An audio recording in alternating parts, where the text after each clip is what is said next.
Today we're going to do a dimension drawing in Fusion, and first we have to make the parts. We're going to be starting with this arrangement of blocks. The quickest and easiest way to do this is to just start at the bottom and work our way up with a rectangle. Now, if you notice, the directions show that these are going to be 8 inches per side. It's 3 blocks across. I can do the math and come up with 24, or I can just do 8 times 3 and 8 times 2. So that's my height, or my depth and my width. And then I also need to add what effectively becomes the missing block right here. Dimension that 8 inches from the edge. And then when I extrude this outer perimeter 8 inches, I have pretty quickly gotten the base of this thing ready to go. And it's just a matter of adding another rectangle on the top face, and that cuts across here 8 by 8. And extrude that 8 inches, and now the part is made. The part's pretty quick. To make the dimension drawing, though, we need to do a few things. First off is save it. It's always good to save your parts. Save it somewhere meaningful so you don't end up losing them later. So I put these in my demo parts folder, and this is dimensioning practice. I'll call this block 1. And then once I've got it saved, you can see it might take a second here, we've got to get this thing out of the bodies and into component mode. So we're going to right click on the body and create a component from the body. So that creates a component for us. Once we have a component, we're able to create the drawing. And go ahead and click OK to save. Now you see it's automatically selecting this. We want to create a new drawing from scratch because we don't have one yet. Units and inches, hit OK. And that's going to generate the dimension drawing, the drawing area for us. And it's going to automatically bring in our part. So you can see our part is here. We can fill the page a little better with something like a 1:6 scale. That's going to give us a little bit bigger, but not huge. And we just go ahead and drop that in and hit OK. Now we need to right click and get some projected views off of this. We need a top and we need a right. And it's useful to go ahead and drop in the isometric, right click OK to finish adding views.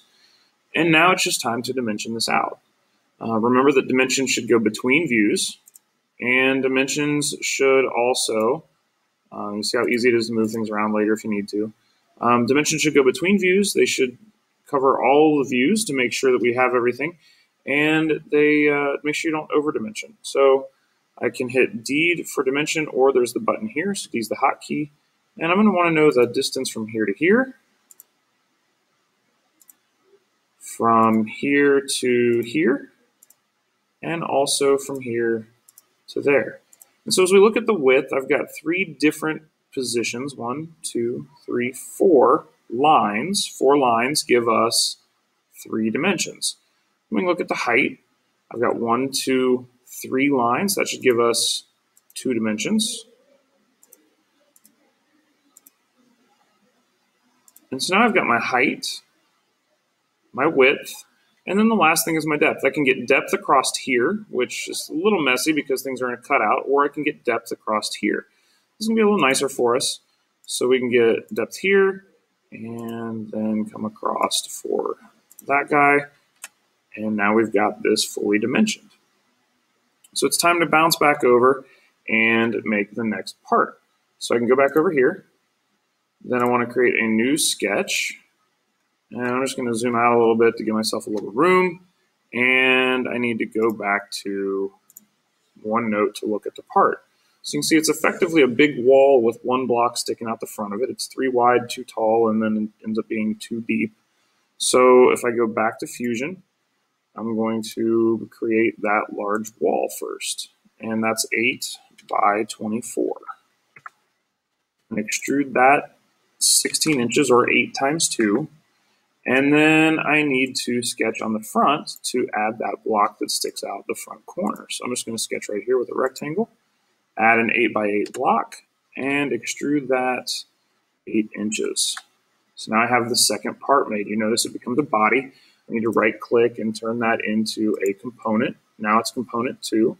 I want to right click on that and create a drawing. Now we're going to go ahead and save again. But this is going to work a little bit differently than last time. we don't want to create a new drawing. We just want to add it to the one we already started, but we do want a new sheet. So we're going to go to the drawing we're already using. We are going to go ahead and add a new sheet, and when we hit OK, you'll notice that there's a version mismatch. That's okay because we haven't saved yet, and it's just saying, hey, these things don't match up. We haven't saved. That's fine. Hit OK. And here in just a moment, we'll have our part. Again, 1 to 6 is nice. And we get our front view. And we need to right-click for projected views so that we can get our top, our right, and our isometric. So that gets our views. I don't really love the placement of this. It's easy to move it in just a little bit. You can move them up and down without a whole lot of trouble. And now it's time to dimension. Now this is a little bit of an odd one because the front view doesn't show us much in contours.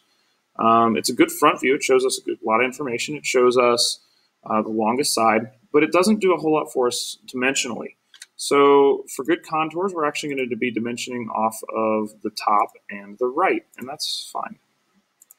So we've got 3 lines, makes 2 dimensions. I've got 3 lines, should give me 2 dimensions. And there we go. And then I've got 3 lines here. So again, that's going to result in my dimensions.